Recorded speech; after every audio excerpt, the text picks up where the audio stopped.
अपारग मंत्री को काम शिखाइले गंजाम टाइगर। छात्रों को नहीं राति अधरे घेरिले गोपालपुर थाना। थाना बाबू को राति अधिया आईन पाठ पढ़ेले रमेश। ना नदरी विधायक तथा मंत्री को कले अटैक। कहले तुम्हें बिगाड़ आईन मु फेराई आनिबी श्रृंखला। पुलिस उपस्थित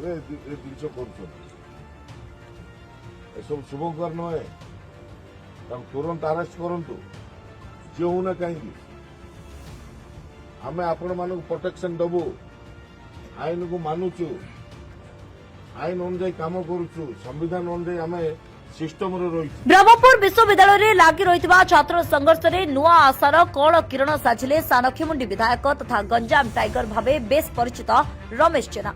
आगामी दिन में हेबाकु थिबा छात्र संसद निर्वाचन को दृष्टि रे रखी विभिन्न कॉलेज कैंपस होईची अशांत। एही परिप्रेक्षी रे गतकाली भंज बिहार रे किछि अणछात्र प्रवेश करी जड़े पीजी छात्रों को लहु लुहाण करथिले, किंतु मामला रे पुलिस रो स्थाणुता तथा पूरा गंजाम जिल्ला रे दिनकु दिन बढ़ी चलिथिबा आपराधिक घटना रे खप्पा होइतिले सानखीमुंडी विधायक रमेश जेना।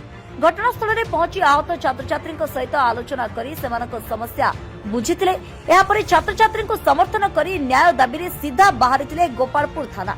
गतकाली राति सारा रमेश जेनाक नेतृत्व में गोपालपुर थाना घेराव करथिले माळमाळ छात्र छात्री। अणछात्र प्रवेश व आक्रमण को एमाने विरोध करथिले। तेबे बढ़ुथिबा उत्तेजना को लक्ष्य करी धारणारत विधायक तथा छात्र छात्री को बुझासुझा करबाकू आसिथिबा थानाधिकारी को विलंबित राति रे विधायक पढ़ेथिले आईन पाठ। पीड़ित छात्र छात्री को न्याय देवा सह आगकू समान धरणर घटनार पुनरावृत्ति न हेबा नै चेतावनी देथिले रमेश जेना। सेपटे गंजाम जिल्लार विभिन्न अंचल मुख्यतः गोपालपुर में दिनकू दिन बढ़ी चलिथिबा लोमो हर्षणकारी अपराधिक कार्यकलाप पई स्थानीय विधायक तथा मंत्री विभूति जेना को ना नधरी टार्गेट करथिले रमेश। पूरा गंजाम जिल्ला रे रमेश जेना नेतृत्व में कांग्रेस प्रादुर्भाव बढ़ी बढ़ी चलिथिबा बेले प्रमाद गणिलेनी बीजेपी अपारग नेता। आगको गंजाम तथा राज्यर वरिष्ठ चेहरा भावे रमेश जेना आविर्भाव होउथिबा नै एबे जोर धरिछि आलोचना। Bureau report, focus plus.